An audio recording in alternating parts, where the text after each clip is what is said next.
Boa noite, pessoal. No último vídeo a gente falou sobre reflexão de barras de aço e a gente viu o conceito lá do momento de plastificação completa da seção, formação de rótula plástica. A gente definiu a resistência da barra fletida como sendo a resistência à plastificação da seção. Mas a gente sabe que, na verdade, uma barra de aço também pode sofrer algum tipo de instabilidade por conta da compressão. A compressão gera instabilidade. Para barras comprimidas, a gente viu os modos de flambagem e tudo mais, o P crítico. E para barras fletidas, a gente tem o mesmo tipo de fenômeno acontecendo. Instabilidade vai acontecer, só que ela vai ter outros formatos. Então nesse vídeo aqui eu vou apresentar algumas possibilidades de flambagem para barras de aço fletidas.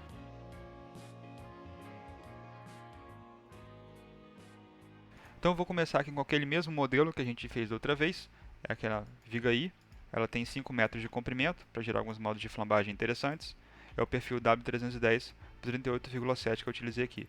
Eu coloquei dois apoios, um à esquerda e um à direita, e apliquei uma carga uniformemente distribuída sobre esse perfil, como se fosse uma viga de piso, alguma coisa desse tipo assim. Então, nesse programa aqui, eu consigo fazer uma análise de flambagem e consigo mostrar para vocês os modos de flambagem que acontecem nesse perfil aí. Eu vou fazer com muita frequência aqui analogias a barras comprimidas. E para uma barra comprimida é muito fácil, a gente já sabe. A gente comprime a barra e ela flamba dessa maneira aqui. Agora, se eu faço essa barra ser fletida dessa forma aqui, como que essa instabilidade vai se manifestar? A primeira coisa que a gente tem que ver é o formato dessa perda de instabilidade. Então, o que eu vou plotar aqui agora é o primeiro modo de flambagem para essa viga fletida. E ela flamba dessa maneira aí. É até um pouco difícil, às vezes, de ver o que está acontecendo. Vamos pegar uma vista frontal aqui. Dá para ver a seção transversal I e dá para ver que ela saiu para o lado, eventualmente. Olhando por cima, a gente consegue ver isso com mais clareza. Nos apoios, ela está na posição original, mas no meio do vão, a mesa superior, que é essa que vocês estão vendo aqui, saiu para o lado. Além da mesa superior ter saído para o lado, essa seção, a seção central, sofreu também um giro de torção. Isso fica mais fácil de observar se eu selecionar apenas esses elementos de uma seção transversal mais ou menos no centro e mostrar para vocês como que fica deformada. Então essa aqui é a minha seção, mais ou menos no meio, a deformada dela fica assim. Observem o que está acontecendo. A seção claramente sofreu um giro. E além desse giro, ela sai um pouquinho para o lado. Eu vou ampliar a escala dessa deformada para que isso fique mais visível, como dá para ver aí. O que está predominando e fica dessa maneira aí. Dá para ver como que o giro de torção faz com que a mesa superior saia do alimento original dela. A mesa inferior, curiosamente, fica basicamente no mesmo lugar que ela estava. Ela gira também com o resto do perfil, mas ela basicamente fica na mesma posição. E a gente pode explicar como que esse modo de flambagem aí vem a ocorrer de várias maneiras. A gente pode ir lá na teoria da instabilidade de barras e deduzir aquelas equações diferenciais, da mesma maneira que eu fiz para barras comprimidas, eu posso fazer para barras fletidas, e a gente vai ver que os modos de flambagem possíveis para uma barra desse tipo aí, fletidas dessa maneira, ficam acoplados. Acopla-se o deslocamento lateral com a torção e a gente tem esse tipo de fenômeno acontecendo. Então, matematicamente, isso aparece de maneira inequívoca nas nossas fórmulas lá. Mas dá para explicar também de uma maneira talvez um pouco mais intuitiva esse comportamento aí, olhando especialmente para as mesas. Numa viga desse tipo aí, como a carga está vertical, eu tenho a mesa superior comprimida e a mesa inferior tracionada. Então a gente consegue aqui fazer a seguinte análise. Dada a direção da flexão, essa mesa aqui está comprimida e essa mesa aqui está tracionada. A gente sabe que uma peça tracionada não sofre instabilidade. Na verdade, quanto maior a força de tração que você aplica na sua chapa, mais estável ela se torna. Compressão é o contrário. Quanto maior a compressão que você aplica, mais instável a peça se torna. Então, essa chapa aqui de cima, se você fosse olhando apenas para essa chapa de maneira isolada, comprimindo, comprimindo, comprimindo, o que ia acontecer é que a chapa está aqui, ela ia flambar dessa maneira. Assim como a régua, né? A chapa é um elemento aqui que tem uma certa largura, uma espessura menor e um comprimento bem grande. Então, se eu comprimo essa chapa dessa maneira, ela ia flambar assim, eventualmente. Isso não vai acontecer no nosso perfil I, por quê? Porque a chapa de mesa está conectada através da alma com a chapa de mesa inferior. E a relação entre essas duas chapas aqui, a chapa comprimida e a chapa tracionada, é um negócio muito curioso. Porque a chapa comprimida gostaria, é claro, de sair na vertical. Não sai porque está presa na chapa de alma. Tudo bem, isso a gente já tinha visto lá em barras comprimidas. Agora, essa chapa comprimida está impossibilitada de sair na vertical, mas ela pode, talvez, sair na horizontal. Então, se você impede o modo de flambagem mais fácil para a chapa, que seria esse de sair na vertical, está impedido por conta da conexão com a alma, resta a essa chapa a alternativa, vamos dizer assim, de flambar saindo lateralmente. Então, a deformada para esse modo de flambagem seria isso daqui. A chapa de mesa sai para o lado. Você comprime, ela flamba naquele outro plano. Eu não consigo fazer minha régua flambar nesse plano, mas seria como se minha régua flambasse aqui assim. Mas agora o que acontece é o seguinte, novamente, a nossa mesa superior está conectada à nossa alma. Não só isso, mas a alma, quando conecta aqui embaixo com a mesa inferior, tem um ponto de enrijecimento sob a seguinte ótica.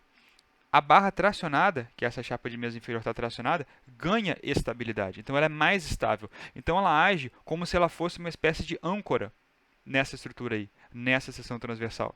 Então, essa mesa inferior tenta manter sua posição, porque ela é mais estável do que ela era quando você nem tinha carregado ainda, que ela tracionou, se tornou uma chapa mais estável. Então, ela tenta manter aquela posição dela ali, ao mesmo tempo, a chapa de cima comprimida tenta escapar lateralmente. Então, o que acontece quando você junta essas duas ideias, da chapa de cima escapando lateralmente e da chapa de baixo mantendo a sua posição, é que isso aqui aconteceria. Essa aqui seria a deformação. A chapa comprimida sai para o lado, levando a alma, a chapa tracionada fica na posição dela ali. Para os perfis que a gente normalmente utiliza, que tem uma alma com uma certa espessura, uma certa rigidez, essa deformação da alma aqui não costuma ser tão pronunciada. Você teria que usar uma alma muito esbelta para você começar a ver esse tipo de deformação aí. Então o que acontece de fato é um pouco diferente.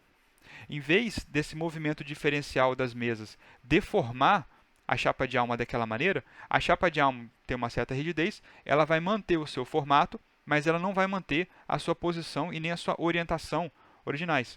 Então, essa chapa comprimida tenta sair para o lado, não consegue sair para o lado livre e desimpedido como ela gostaria, porque a alma está prendendo ela, e a chapa tracionada fica onde ela está, mas não consegue manter a orientação dela. Então, a chapa tracionada mantém a posição, mas sofre o giro, e no final das contas, a nossa deformada fica assim. A mesa superior comprimida é instável, tenta escapar. A mesa inferior tracionada é estável, tenta segurar. A nossa barra se deforma dessa maneira aí. E observem que essa instabilidade é proporcional ao momento fletor que aparece. Quanto maior for o momento fletor que aparece, mais vai estar comprimida a barra de cima, mais vai estar tracionada a barra de baixo, maior vai ser a possibilidade dessa flambagem acontecer. Então é isso que a gente está vendo bem aqui. Essa deformada é compatível com aquela que eu desenhei lá para vocês. Então essa flambagem combina dois movimentos. Ela combina um deslocamento lateral com uma rotação, um giro de torção desse perfil. Então esse modo de instabilidade vai receber o nome de flambagem lateral com torção. Ou, como a gente costuma utilizar, FLT. Então essa aqui é a famosa FLT. Um perfil fletido pode sofrer o colapso por esse tipo de instabilidade, flambagem lateral com torção. Esse perfil de espuma que eu tenho aqui, o perfil I, né, ele é muito robusto. Eu não consigo representar bem a FLT com ele. Eu posso até forçar uma flexão aqui para acontecer e, eventualmente, a peça sai de lado. A FLT acontece. Não sei se vocês conseguem observar aí. A mesa inferior basicamente manteve a posição dela e a mesa superior sofreu essa deformação maior aqui. Saiu para o lado. Ocorreu um giro. Não é muito fácil observar aqui, inclusive eu acabo amassando a mesa, como vocês podem observar, que não está associado com esse tipo de colapso aí, porque esse perfil aqui é muito robusto. Eu tenho um perfil que eu utilizo em sala de aula, que é bem mais comprido, então ele fica mais esbelto. Aí eu peço que uma pessoa segure de cada lado assim, e quando você pressiona no meio desse perfil aqui, começa a aumentar a força, o que você observa é que você tem dificuldade de manter a carga descendo verticalmente.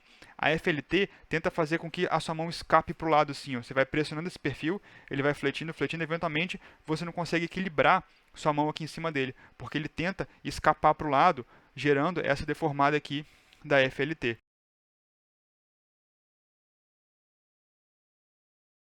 Mas uma peça fletida também tem outros modos de flambagem que são um pouco menos intuitivos, só que a gente já está um pouco acostumado com eles, porque eles também podem acontecer para barra comprimida, que são os modos de flambagem que acontecem nas chapas da seção transversal.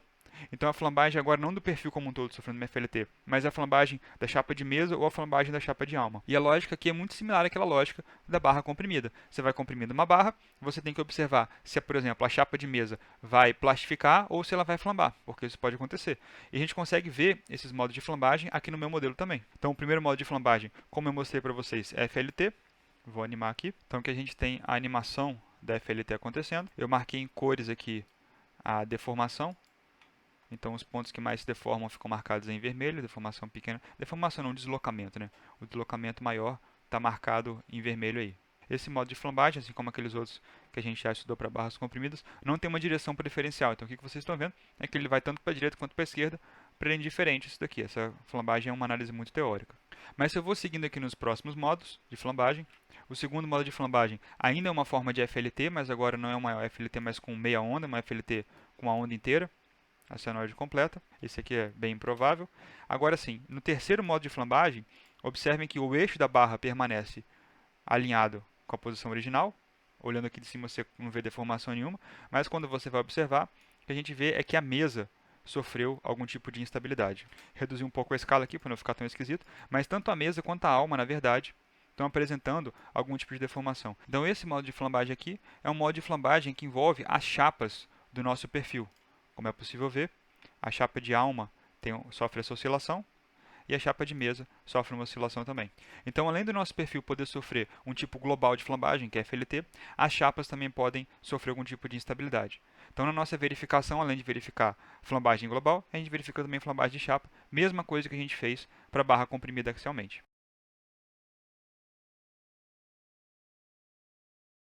E mais uma coisa que a gente vai conseguir utilizar lá daquela ideia das barras comprimidas axialmente é a ideia do P crítico. Quando a gente tinha uma barra axialmente comprimida, eu demonstrei lá como que é possível obter o valor do P crítico, a carga axial que causa a instabilidade na nossa barra.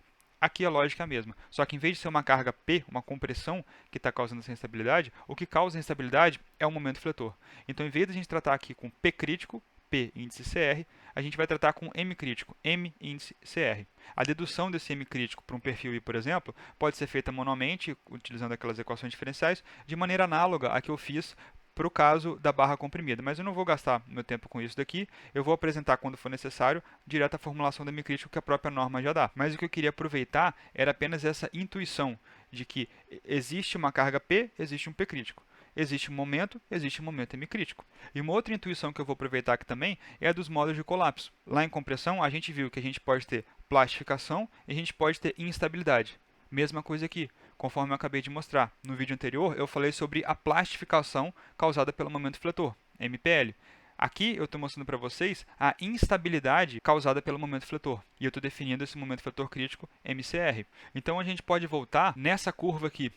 Essa curva eu tracei lá para a compressão. E quando eu tracei essa curva da primeira vez, eu falei que era, na minha opinião, a curva mais importante do nosso estudo aqui do dimensionamento de peças de aço, porque ela aparece em tudo que é canto. E aqui ela aparece novamente. Então, lá em compressão, ela apareceu dessa maneira. No eixo horizontal, a gente tinha um índice de esbeltez reduzido, lambda zero, e no eixo vertical tinha um valor de Ki, que é o coeficiente responsável por reduzir a resistência plástica da peça em função da ocorrência de flambagem global numa peça comprimida.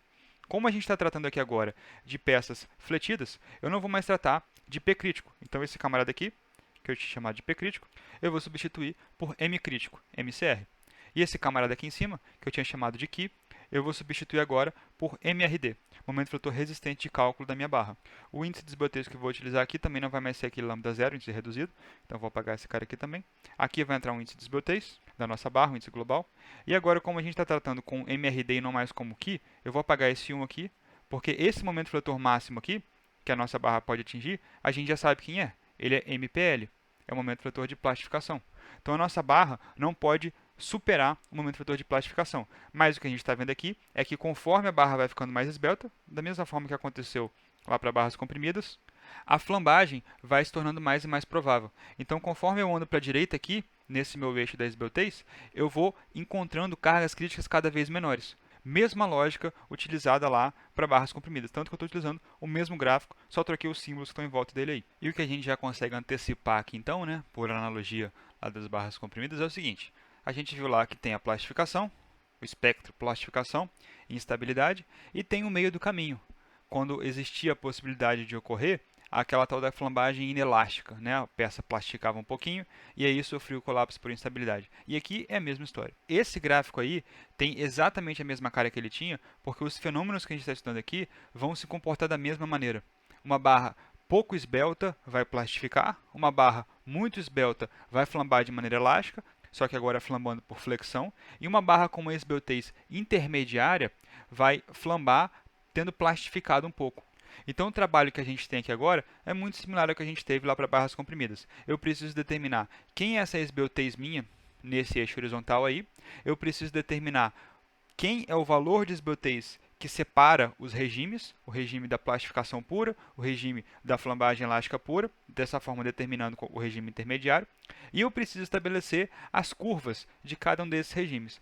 Uma dessas curvas a gente já estabeleceu, que é a curva do MPL, que é esse trecho horizontal aí. Essa já está estabelecida. Falta determinar a curva da flambagem elástica, momento hemicrítico, e a curva intermediária da flambagem inelástica. Outra similaridade com o estudo das barras comprimidas é que essa curva que a gente está vendo aí, na verdade, vai se dividir em 3 curvas. Uma curva para a flambagem global, no nosso caso aqui para o perfil I vai ser FLT, uma outra curva para a flambagem local da chapa de mesa e uma outra curva para a flambagem local da chapa de alma.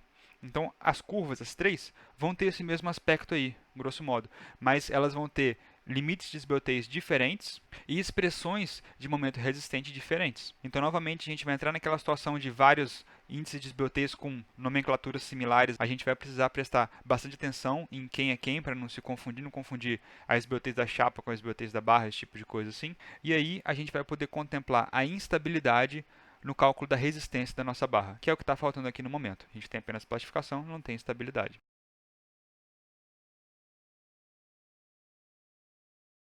Mas aqui tem uma sutileza importante que eu quero mencionar a respeito desses modos de flambagem. Eu mostrei para vocês aqui como essa viga pode sofrer FLT. Mas essa FLT que ela sofreu só aconteceu porque a flexão que eu apliquei foi em torno do eixo de maior inércia. Então, sendo esse aqui o nosso perfil I, né, o eixo de maior inércia é esse aqui. A flambagem foi com a flexão em torno desse eixo aqui. Eu fleti em torno desse eixo, então pela regra da mão direita, meu momento fletor está aqui, fletindo dessa maneira. Essa flexão causou a FLT. Se eu tivesse fletido esse mesmo perfil aqui, só que em relação a esse eixo, essa flexão aqui, esse perfil não estaria mais sujeito à FLT. A FLT só ocorre num perfil I quando ele é fletido em relação ao eixo de maior inércia. Então tem um detalhe muito importante aqui, que é o formato da seção transversal e o eixo de flexão. Então observem como fica a bifurcação dessa nossa curva aí. O comportamento para todo mundo é o mesmo. Plastificação, instabilidade e o meio termo. Mas para cada caso específico, eu vou ter uma curva dessa aí específica. E o que faz a gente ter que bifurcar esses nossos casos? Como que os casos diferem entre si? Primeiro, como eu já falei, diferem quanto a quem está flambando. Está flambando globalmente, eu tenho uma curva. Flambou a mesa, eu tenho outra curva. Flambou a alma, eu tenho outra curva. Além disso, diferem quanto ao formato da seção transversal. Então, se eu tenho uma seção transversal que é um perfil I, eu tenho um conjunto de curvas. Se é um perfil I, mas a flexão é em torno do eixo de menor inércia, é outro conjunto de curvas. Na verdade, não só é outro conjunto de curvas, como é outro fenômeno que acontece. Um perfil I fletido em relação ao eixo de menor inércia não tem nada análogo à FLT que pode acontecer. Ele pode sofrer flambagem da alma, local, flambagem da mesa, local, mas globalmente não tem nenhum tipo de flambagem que tenha possibilidade de acontecer nesse perfil. E as seções transversais são assim, cada uma tem seu comportamento particular. E tudo isso está capturado no anexo G da norma. Então, o que eu vou querer mostrar para vocês nos próximos vídeos é como navegar esse anexo da norma. Como navegar esse monte de formulação que existe em função do tipo de seção, da direção da seção, do tipo de flambagem que vai acontecer, etc. e tal. O que eu fiz aqui nessa apresentação de slide foi reunir todo o conteúdo que estava lá na norma, a respeito das possibilidades de flambagem, tudo que aparece no anexo G, eu peguei todas aquelas formulações e coloquei numa única apresentação. Então, novamente, não tem nenhum conhecimento novo aqui que não esteja na norma, mas talvez esteja organizado de uma maneira mais favorável, vai da opinião de cada um. Então, o que vocês podem ver aqui de imediato é que eu dividi em grupos A até J, em função do formato da seção transversal. O grupo A, por exemplo, é para perfis I e U fletidos em torno do eixo de simetria. O grupo B é um perfil I monossimétrico. Então, aquele eixo de flexão não é um eixo de simetria mais, apesar de ser paralelo às mesas. O grupo C para perfil U e para perfil I, só que agora é fletido em relação ao eixo de menor inércia, e assim vai. Tem esses grupos aí até o J. Esses aí são os grupos que aparecem na norma, e em cada um desses grupos eu puxei essas caixinhas com essas siglas, indicando quais tipos de flambagem podem acontecer para aquele tipo de perfil, para aquele tipo de flexão. O que a gente viu até agora, por exemplo, foi o grupo A, que é o perfil I, duplamente simétrico, fletido então em relação ao eixo de maior inércia. Esse grupo A se subdivide em C e E. Por que C e E? C é a viga de alma compacta e E é a viga de alma esbelta. Isso a gente vai ver mais pela frente, não vem ao caso até agora. A gente estava nesse caso aqui, que é o grupo C, da alma compacta. E o que a gente viu até o momento aqui foi a tal da FLT. Então, para um perfil I duplamente simétrico fletido em relação ao eixo de maior inércia, a gente tem o grupo C, perfil de arma compacta, e o que a gente viu até agora foram a FLT, a FLA e a FLM. A FLM está escrita aí embaixo, não aparece nesse vídeo, mas eu não quis mexer nesse slide não, que essa apresentação de slide aqui, ela é para ser utilizada por vocês, porque ela é cheia de links de um slide para o outro, então eu não quero ficar mexendo muito na formatação dela, então volta e meia vai ficar alguma coisa fora do slide aí, eu mostro para vocês o que é dessa maneira aqui.